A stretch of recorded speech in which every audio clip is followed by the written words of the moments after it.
அவர் cinema பாணியில் தான் பண்ணுவார். இந்த வடிவேல் பார்த்துருக்கீங்களா ஒரு படத்தில் நான் தான் ரவுடி, நானும் ரவுடி தாண்டா ரவுடி தான்ற மாதிரி இவங்க அவங்கள ப்ரொமோட் பண்ணிக்கிறாங்க. நாங்களும் ரவுடி தான், நாங்களும் ரவுடி தான் சொல்லிட்டு. அதிமுகக்கு எதிரி திமுக, திமுகக்கு எதிரி அதிமுக, இதை தவிர்த்து வேற எதுவுமே நடக்காது. புரியுதுங்களா? ஏன் செங்கோட்டை மட்டும் தான் லீடர் இருக்காரா? எங்கள் தலைவர் ஒருத்தர் இருக்காரு லீடர், அது போடாது. எங்களுக்கு நிறைய லீடர்ஸ் இருக்காங்க, நிறைய பேர் போகிறாங்க. அதுக்கெல்லாம் நம்ம பார்த்தா அரசியல் பண்ண முடியாது. திமுகவுடைய இந்த கொள்ளை ஆட்சி ஓகேங்களா, திமுகவோட இந்த அயோக்கியத்தனம் இந்த பொங்கல் பரிசு மூலமாக மக்களுக்கு தெளிவாக புரிஞ்சிச்சு. மக்களோட கனவு என்னன்னு பார்த்தீங்கன்னா, எப்படா இந்த ஆட்சி வீட்டுக்கு போவோம், இதுமேட்டு வரவே கூடாதா, திமுகன்ற ஒரு அயோக்கிய ஆட்சி வரவே கூடாதான் கனவு. எடப்பாடியார் அவர்கள் தான் வந்து பார்த்தீங்கன்னா எங்கள் புரட்சி தமிழர் தான் ஆட்சியில் அமர்வோம். நாங்கள் தான் அதுவும் அறுதி பெரும்பான்மையோட நாங்கள் அமர்த்துக்கான வாய்ப்பு தான் நிறைய இருக்குது.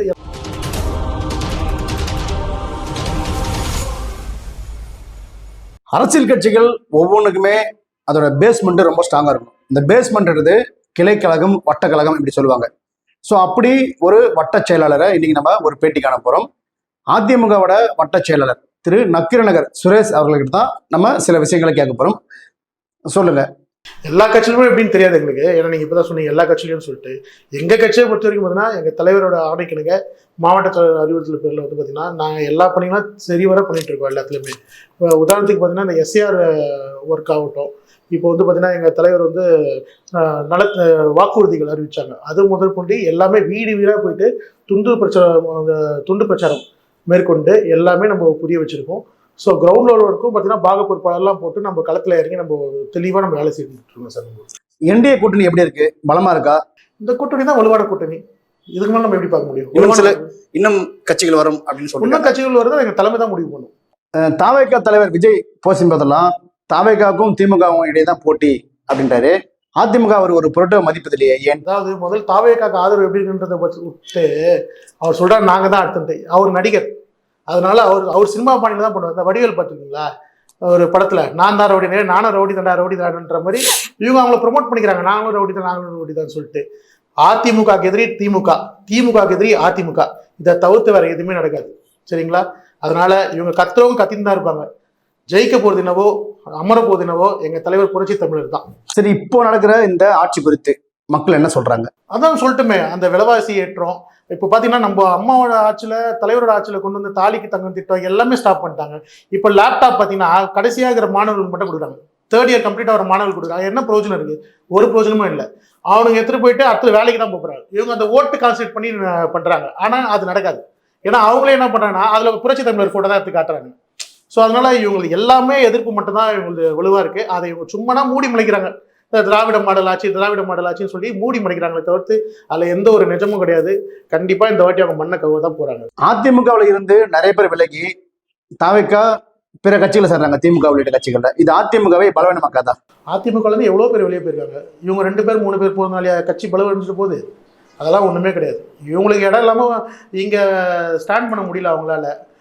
புரட்சி தமிழர் வந்து அவங்களாம் களை எடுத்திருக்காரு. அதனால் வந்து பார்த்திங்கன்னா அவங்க போகிறதுனால எந்த ஒரு பாதிப்பும் இல்லை. இப்போ செங்கோட்டையன் போன்றவர்கள்லாம் வந்து மூத்த ரொம்ப கால அரசியல் அனுபவம் உள்ளவங்க. அதிமுக அவங்களாம் விலகிறது அதிமுக ஒரு இழப்பு தானே? அவரை மாதிரி ஆழ்ந்து இழப்புன்றது அது அவருக்கு தான் இழப்பு, எங்களுக்கு இழப்பு கிடையாது. அவர் மாதிரி பல பேர் இந்த கட்சி உருவாக்கி இருக்குது. புரியுதுங்களா? ஏன் செங்கோட்டையன் மட்டும் தான் லீடர் இருக்காரா? எங்கள் தலைவர் ஒருத்தர் இருக்காரு லீடர், அது போடாது. எங்களுக்கு நிறைய லீடர்ஸ் இருக்காங்க, நிறைய பேர் போகிறாங்க. அதுக்கெல்லாம் நம்ம பார்த்தா அரசியல் பண்ண முடியாது. இப்போ எடப்பாடி அவர்கள் எழுச்சி பண்ண போனார் தமிழ்நாட்டில் நிறைய இடங்கள்ல. அங்கெல்லாம் இருந்த மக்கள் ஆதரவு அவருக்கு இன்னும் இருக்கா, இல்லை இது இன்னும் கூடி இருக்கா? அதாவது நாங்கள் இப்போ இன்னும் சென்னை வரலை, ஓகேங்களா? இப்போ நான் இருக்கிறது பார்த்தீங்கன்னா 1000 விளக்கு சட்டமன்ற தொகுதி. எங்கள் தொகுதிக்கு எப்படா வருவாங்க நாங்களாம் காத்துட்டு இருக்கோம்.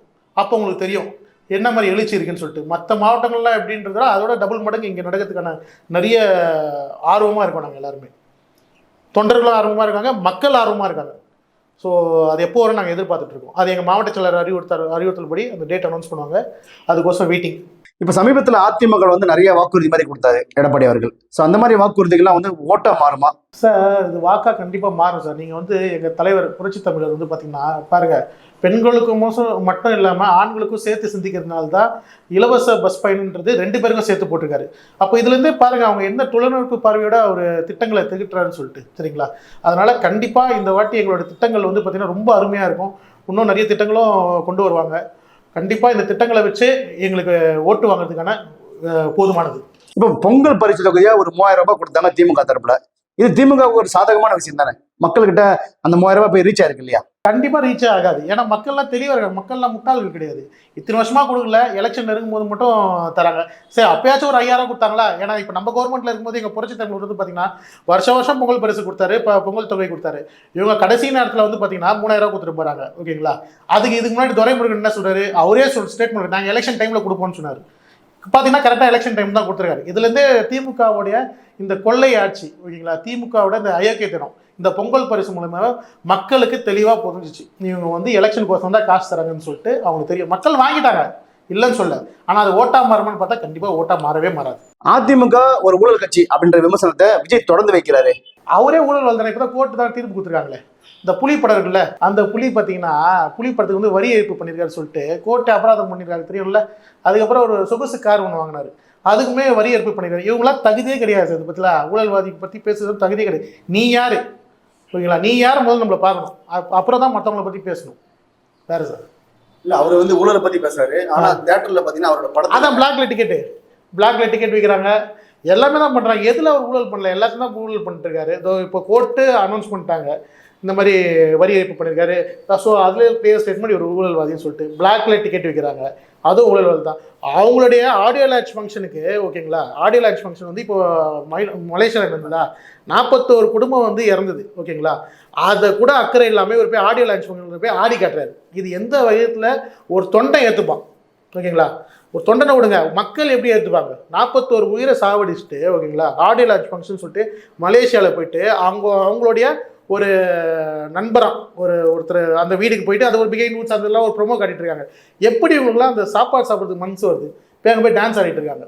இவங்களாம் ஊழல் பற்றி நான் ஊழல் அழிச்சிடுவேன் அதை அழிச்சிடுவேன். முதல்ல அவரோட தொண்டர்களே வந்து பார்த்தீங்கன்னா முதல்ல சரியாக பார்த்துக்காதவர் நாட்டை எப்படி பார்த்துப்பார்? இப்போ சமீபத்தில் விஜய் அவர்கள் ஒரு மேடையில் பேசும்போது தமிழ்நாட்டில் தாவேக தலைமையில் ஒரு கூட்டணியும் திமுக தலைமையில் ஒரு கூட்டணியும் பாஜக தலைமையில் ஒரு கூட்டணி தான் சொல்கிறத தவிர அதிமுக தலைமையில் ஒரு கூட்டணின்ற மாதிரியே ஒரு விஷயத்தை அவர் பேசலையே. அதான் சொன்னால சார், அவர் ஒரு நடிகர். அவர் ஓகேங்களா, அவருக்கு வந்து விஷயம் அரசியல் தெரியாதவர். அரசியல் தெரியாதனால தான் இந்த மாதிரி வந்து ஒரு உலகிட்டு இருக்கார். என்டிஏ பொறுத்த வரைக்கும், ஓகேங்களா, அது பிஜேபி. ஓகேங்களா, தமிழ்நாடை பொறுத்த வரைக்கும் எங்கள் தலைவர் புரட்சி தமிழர் தலைமையில் தான் கூட்டணி. இது வந்து இவருக்கு இல்லை, எல்லாருக்குமே தெரியும். இவர் நடிகர், இவருக்கு எதுவும் தெரியாது. 6 மணிக்கு மேலே எந்த விஷயமும் வராது. அதனால் அந்த ஏதோ ஒரு சிந்தனையில் இருந்திருப்பார் பொழுது வந்து அப்படியே தலைவர் புஷியானந்த் கூப்பிட்டு வந்திருப்பாரு. தலைவரை வாங்க வந்து காலையில் வந்து ஸ்டேஜில் பேசுங்கன்ட்டு ஏதோ ஓரலாக சொல்லியிருப்பாரு. அதை அப்படியே அச்சு விட்டு போயிருக்காரு. வேற ஒன்றும் இல்லை, நீங்கள் அதெல்லாம் ஒரு பெருசாக எடுத்துக்காதீங்க. இப்போ தமிழ்நாட்டு தலைகுனியை விட மாட்டோம் அப்படின்றத முதல்வர் ஒவ்வொரு மேடையும் சொல்லிட்டு வராரு. தமிழ்நாட்டு தலைகுனியை விட மாட்டோம் அப்படின்ற மாதிரி தான். அதை எப்படி பார்க்குறீங்க? எங்கங்க சரியா இருக்குது? இப்போ லேட்டஸ்ட்டாக நீங்கள் பத்திரிகையாளர்கள் தான். இப்போ லேட்டஸ்ட்டாக பார்த்தீங்கன்னா இந்த துறைப்பாக்கத்தில் பார்த்தீங்கன்னா ஒரு இந்த வடமாநிலத்தில் வந்து பார்த்தீங்கன்னா சாவடிச்சாங்க இந்த குழந்தை. அது சட்டம் ஒழுங்கு சரியாக இருக்காது. அதுக்கப்புறம் பார்த்தீங்கன்னா இந்த அரக்கோணம் அந்த ரயில்வே ஸ்டேஷனில் அந்த ஒரு வடமாநிலத்தில் போட்டு அந்த 4 பசங்க போட்டு அந்த மண்டையில் வெட்டி அந்த மாதிரி காய்ச்சல் வருது. இது இல்லாமல் பல விஷயங்கள் நடக்குது. என்ன காரணம்? கஞ்சா. இந்த கஞ்சா பழக்கம் அதிகமாகிடுச்சு தமிழ்நாட்டில். இது காரணம் யார்? திராவிட ஆட்சி தானே இது காரணம். இந்த திராவிட ஆட்சி பதிலாக கஞ்சா மாடல் ஆட்சின்னு சொல்லிக்கலாம். சட்ட ஒழுங்கு சரியில்லை. ஓகேங்களா, பெண்களுக்கு பாதுகாப்பு இல்லை. ஓகேங்களா, அதுக்கப்புறம் இந்த அண்ணா யூனிவர்சிட்டி மேட்ரு, அது இன்ன வரைக்கும் யார் அந்த சார் அந்த கதை ஓடிட்டு இருக்கு. ஓகேங்களா, அந்த மாதிரி பல்வேறு சட்ட ஒழுங்கு பிரச்சனை நிலநாட்டிட்டு இருக்காங்க. சட்ட ஒழுங்கு சுத்தமாக சரி கிடையாது. கஞ்சாவால் பார்த்தீங்கன்னா ஒரு எல்லா சின்ன பசங்க ஒரு 16 வயசு பொண்ணு இப்போ நேற்று ஒரு நியூஸ் பார்த்தேன். 16 வயசு பொண்ணு சொல்லுது, ஆமாம் நான் தான் இந்த இதை விற்கிறேன்னு சொல்லி ஒரு ஸ்டேஷனில் கொஞ்சம் ஒரு ஸ்டேட்மெண்ட் பண்ணுறது. அந்த பொண்ணுக்கெல்லாம் யார் இந்த பழக்கத்தை இப்போ அந்த ரூட் எங்கே அதை இவங்க கண்டுபிடிக்கிறாங்களா? 5 வருஷம் கம்ப்ளீட் பண்ண போகிறாங்க. ஒரு இது வரைக்கும் கரெக்டாக எடுக்கல. இந்த மாதிரி கொலை கற்பழிப்பு, ஓகேங்களா, சின்ன பசங்களை பாலியல் தொல்லை, இந்த மாதிரி நிறைய விஷயங்கள் போயிட்டு இருக்குது. திராவிட மாடல் ஆட்சிக்கு பதிலாக இது வந்து குற்ற மாடல் ஆட்சி, கஞ்சா மாடல் ஆட்சி, அதுக்கப்புறம் என்ன வேணாலும் அதுக்கு பேர் வச்சுக்கலாம். ஆக மொத்தம் இது ஒரு மோசமான ஆட்சி. இந்த கருத்து கணிப்பெல்லாம் நிறைய போடுறாங்க.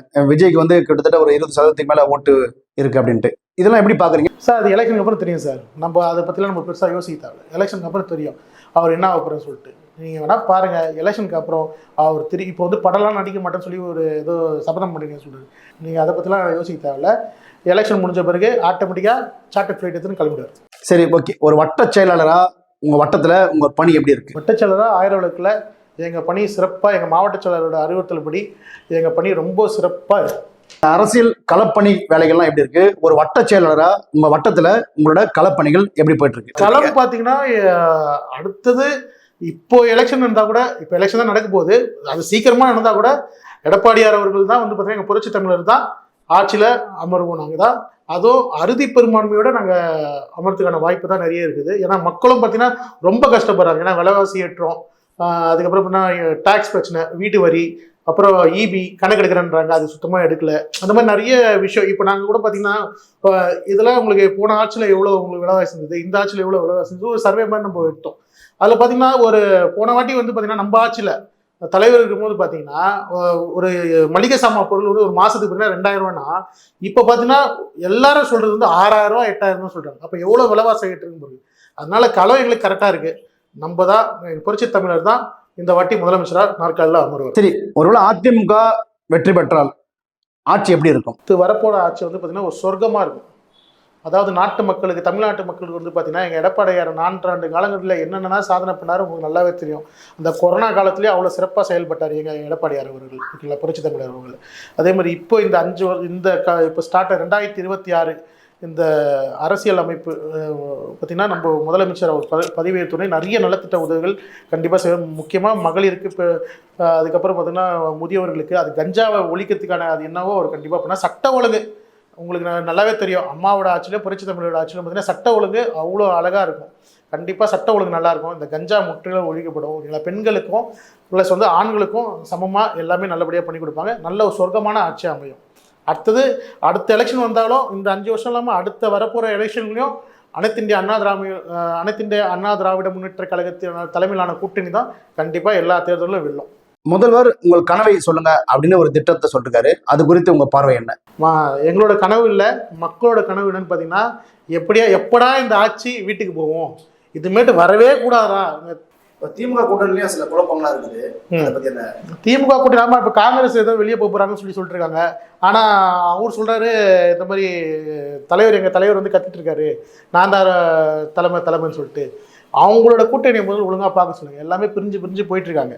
அதுக்கப்புறம் நம்ம கூட்டணி வந்து அவர் பேசலாம். எங்களை பொறுத்த வரைக்கும் எங்கள் தலைவர் தான், புரட்சி தமிழர் தான் எல்லாமே. இப்போ வரப்போகிற ஆட்சி குறித்து மக்களுக்கு என்ன சொல்றது?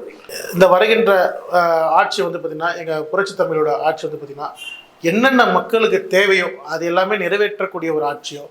கடந்த 4 ஆண்டில், இதுக்கு முன்னாடி ஒரு 4 ஆண்டில் பார்த்திங்கன்னா எங்கள் புரட்சி தமிழர் ஆட்சி நடத்தினாங்க. அதில் வந்து மக்கள் ரொம்ப சந்தோஷமாக இருந்தாங்க. அதுக்கப்புறம் அம்மா ஆண்டாங்க, அம்மாவோட கண்டினியூஷன் தான் புரட்சி தமிழர் ஆண்டாங்க. ஸோ இந்த அதிமுக எடப்பாடியார் தலைமையிலான ஆட்சி வந்து பார்த்திங்கன்னா சிறப்பாக இருக்கும். மக்களுக்கு தேவையானது அனைத்துமே நடக்கும், ஓகேங்களா. அதே மாதிரி இந்த கஞ்சா, சட்ட ஒழுங்கு, இது எதுவுமே இருக்காது. எல்லாமே சிறப்பான ஒரு மாநிலமாக, தமிழ்நாடு முன்னேற்றக்கூடிய மாநிலமாக நம்ம புரட்சி தமிழர் ஐயா வந்து சிறப்பாக செயல்படுவார்.